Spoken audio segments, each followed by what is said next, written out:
बहुत समय पहले की बात है। एक गांव में जिसका नाम घनश्यामपुर, ये एक रहस्यमयी तालाब था। गांव वाले उसे मायावी तालाब कहते थे।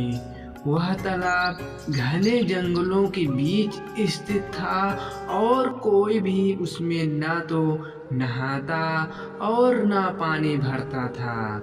कहते हैं जो भी उस तालाब के पास गया वह कभी लौट कर वापस नहीं आया। गांव में एक बुजुर्ग औरत रहती थी, दादी अम्मा, जिसकी उम्र 90 साल से भी ज्यादा थी। दादी अम्मा हर शाम गांव के बच्चों को कहानियां सुनाया करती थी। हर कहानी में वह तालाब का जिक्र जरूर आता, लेकिन कोई जान नहीं पाया कि सच्चाई क्या है। बस इतनी कहती थी कि उस तालाब में वक्त ठहर जाता, जो वहां जाता वो कभी लौटता ही नहीं, या अगर लौटे तो वह पहले जैसा नहीं दिखता था। गांव में अर्जुन नाम का एक होशियार, साहसी और जिज्ञासु लड़का रहता था। वह 16 साल का और हर समय रहस्य को सुलझाने की ठान लेता था। जब उसने मायावी तालाब की बात सुनी तो वह बेचैन हो गया। आखिर इस तालाब में ऐसा क्या है जिससे सब डरते हैं? क्या यह कोई पुरानी कहानी है या इसमें कोई सच भी है? अर्जुन ने सोचा। उसने अपने दोस्त वीर को साथ चलने को कहा, लेकिन वीर ने साफ मना कर दिया। अरे पगला गया है क्या अर्जुन? दादी अम्मा की कहानी मजाक नहीं है। कई लोग वहाँ गए और लौटे ही नहीं। पागल है तू, जा, मैं नहीं जाने वाला तेरे साथ। लेकिन अर्जुन ने ठान लिया। अगले दिन सुबह सूरज उगने से पहले अर्जुन एक मसाल, कुछ रोटियां, पानी की बोतल और अपनी जेब में एक पुरानी डायरी लेकर जंगल की ओर निकल पड़ा। डायरी उसके दादा की थी, जो खुद एक खोजी थी और वर्षों पहले उसी तालाब की खोज में लापता हो गए थे। जंगल में घना सन्नाटा था। पेड़ इतने पास पास थे कि सूरज की रोशनी जमीन पर नहीं पहुंचती। लगभग 2 घंटे की कठिनाई चढ़ाई और रास्ता भटकने के बाद अर्जुन को तालाब की झलक दिखाई दी। वह दृश्य अविश्वसनीय था।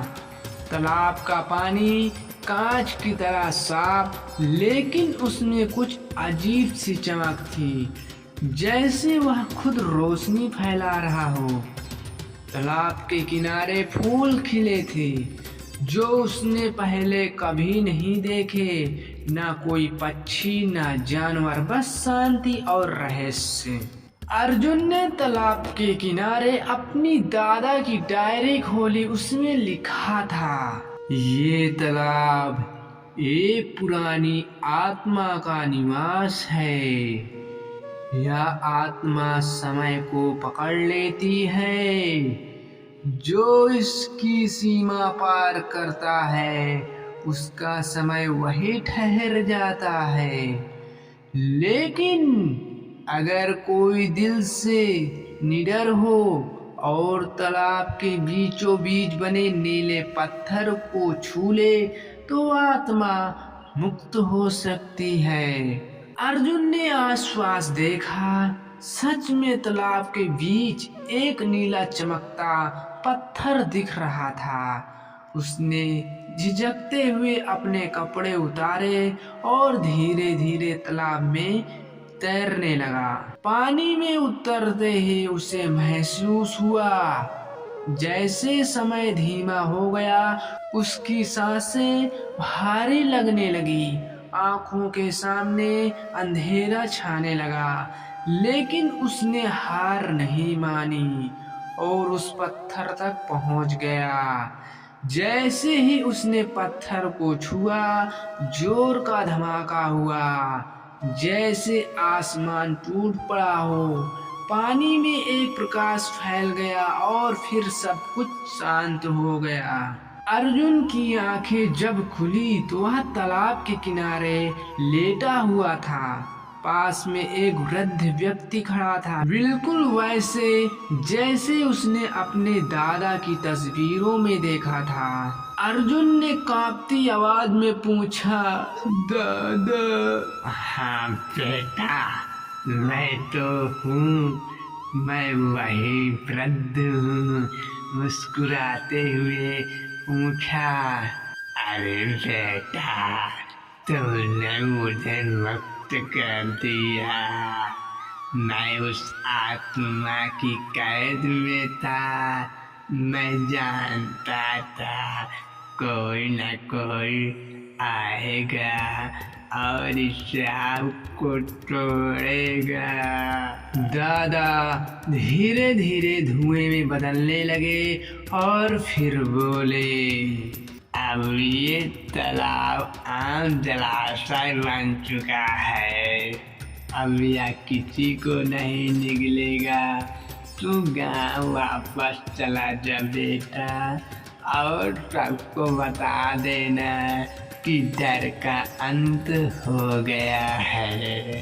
अर्जुन जब गांव वापस आया तो सूरज ढल रहा था। सब उसे देखकर चौंक गए। दादी अम्मा, गांव वाले सब दौड़कर उसके पास आए और बोला, अरे अर्जुन, तू जिंदा है? क्या देखा तूने? अर्जुन ने सब कुछ बताया।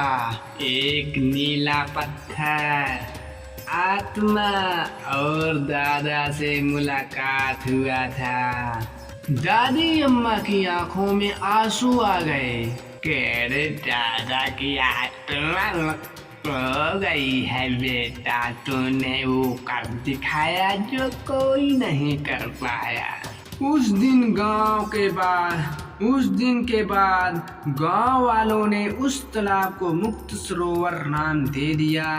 लोग वहां आने जाने लगे, स्नान करने लगे और पूजा करने लगे।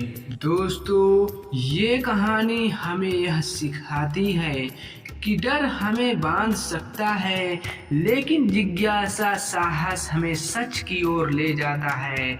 हर रहस्य में कोई ना कोई संदेश छिपा होता है, जिसे समझने के लिए सिर्फ दिल मजबूत होना चाहिए। कहानी अच्छी लगी, चैनल को सब्सक्राइब जरूर करें। धन्यवाद।